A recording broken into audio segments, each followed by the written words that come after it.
The Joe Rogan Experience. The 80s and the 50s were the worst time for movies ever because it was just this kind of politically correct time. Now, in the 50s, it was different because that was society, was that. In the 80s, it was self-censorship was going on. What started that?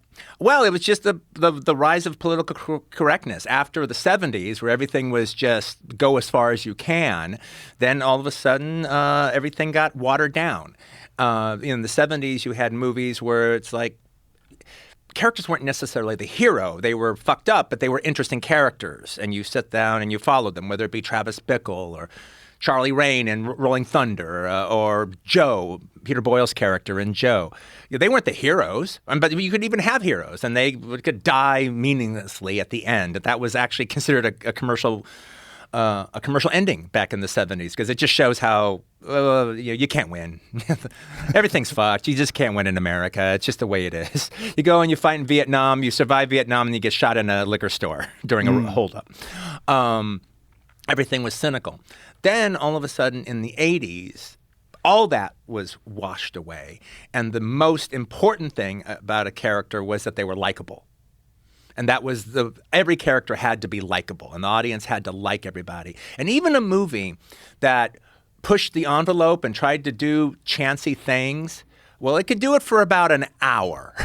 Then the last 20 minutes would be them literally going back on everything they did the first hour, apologizing it and making everything fine.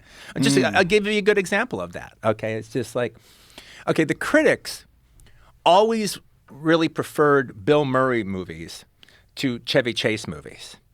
However, it does seem as if the point of all the Bill Murray movies is that he's this kind of hip, cool, curmudgeon, smartass guy who in the last 20 minutes gets a transformation and becomes this nice guy. Yeah. And and almost apologizes for who he was the entire movie, the whole rest of the movie before that happened. Groundhog Day, Stripes, Groundhog Day, Scrooged, the whole thing. I mean, when like for instance, Stripes. How does he go from where Warren Oates kicks his ass, deservedly kicks his ass? He deserves to get belly punched by Warren Oates in that movie. How does he go from being this iconoclastic, I don't give a fuck about anything, I get beat up by Warren Oates, to now he's rallying the troops. Yeah. And now he's getting their army on during the parade. And now he's like leading a secret mission.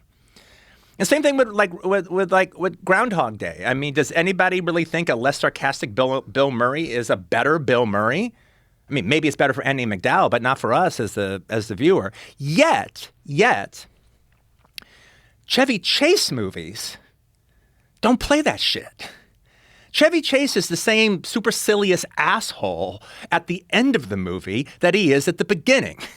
He never changes in his stuff. He's always like a bit of a dick and is always completely sarcastic. I mean, unless they cast him playing a dope like he is in the Vacation movies. But when he's playing like a Chevy character, he's he never apologizes for who he is, stays that way throughout the whole film. And even if there is a slight change, that's not the whole point of the movie. Yeah. Is like turning him into a nice cuddly guy. Have you ever worked with him?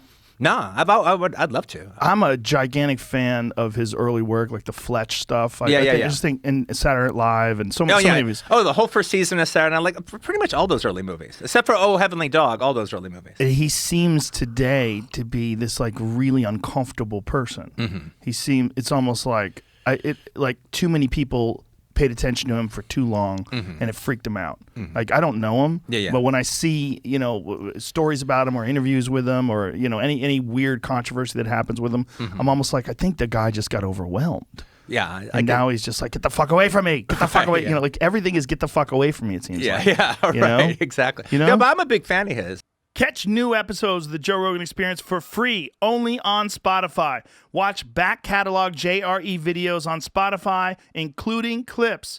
Easily, seamlessly switch between video and audio experience. On Spotify, you can listen to the JRE in the background while using other apps and can download episodes to save on data cost, all for free.